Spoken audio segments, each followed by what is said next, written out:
I like this train so much, I think I'll kiss it. I don't think you should kiss it, bro.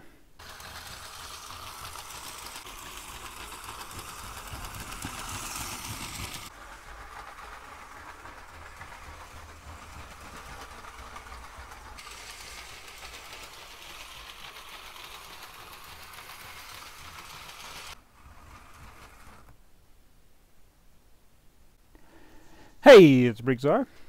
I'm happy to show you a vintage Lego set from 1970. Yes, 1970. This is set 722. It is a small steam locomotive, kind of a tank engine with a couple of tipper wagons. And it's a very small set, only 151 pieces. Makes you get this in an a circle of track, not even an oval. But it's got so many rare elements in it. This is one that's really hard to piece together because it's got so many, well, it's got key elements that are fairly rare. So we'll go over that as we look at this, but I'm really happy to finally get this thing running. I actually do have a couple of pieces that I need to replace and upgrade, but we'll do that. So let's get to the review. So it is an actual working locomotive. It uses the 12-volt track, which uses the center rails there. Uh-oh, he got stuck.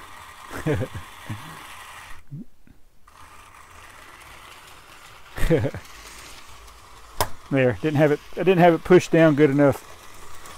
A little tricky with these 47-year-old pieces of Lego. Pretty cool, if you ask me.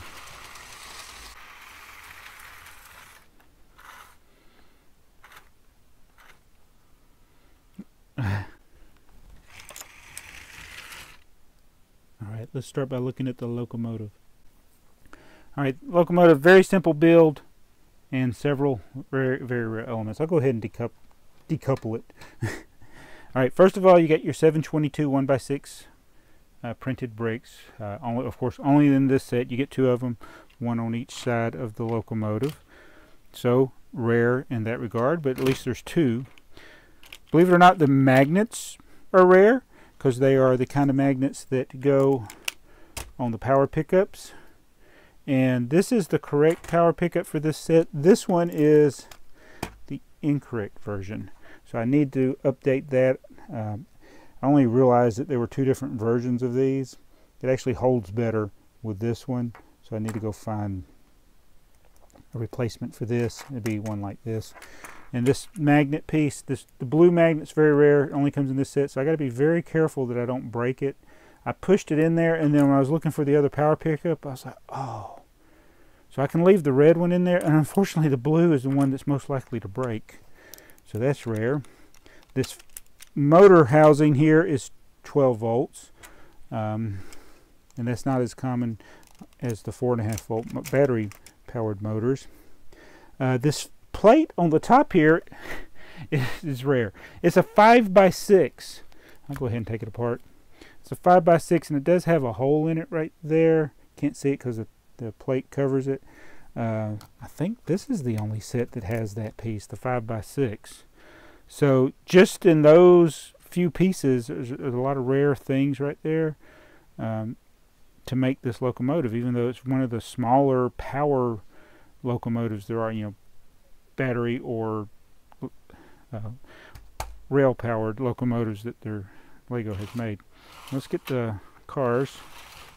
So you get two identical tipping hopper cars, whatever you want to call them. And again, these are relatively simple to build. Common pieces for the most part. The magnets are common. The wheels. The 4x12 gray plate, those break real easy. In fact, I think I cracked one of these. But the tipper ends with those pins, those are relatively rare. Not as super rare as the pieces in the engine, but they are harder to come by than other parts that are similar style to that. And then, of course, you get the other tipper wagon. The thing actually, having the two power pickups on the locomotive makes it perform pretty good. You don't get a lot of dead spots. Not bad for a 47-year-old locomotive. So this is one of your first times watching one of my videos or one of my training videos, or 12 volt especially. The blue track, that was something Lego started with in 1966. Carried on through the 70s. Almost didn't make it into the 80s, almost did. And it initially did not have that center rail. They added it later so you could do things like this instead of using a battery. Usually you'd had to have a car trailing, or you had to build a battery box into the locomotive, which made for some really weird looking locomotives. But I love the 12 volt, not for the way it looks, but just the functionality of it. It's really nice having the power rails.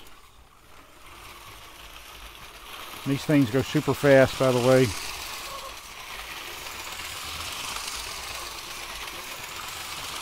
Not sped up. That's actual real speed.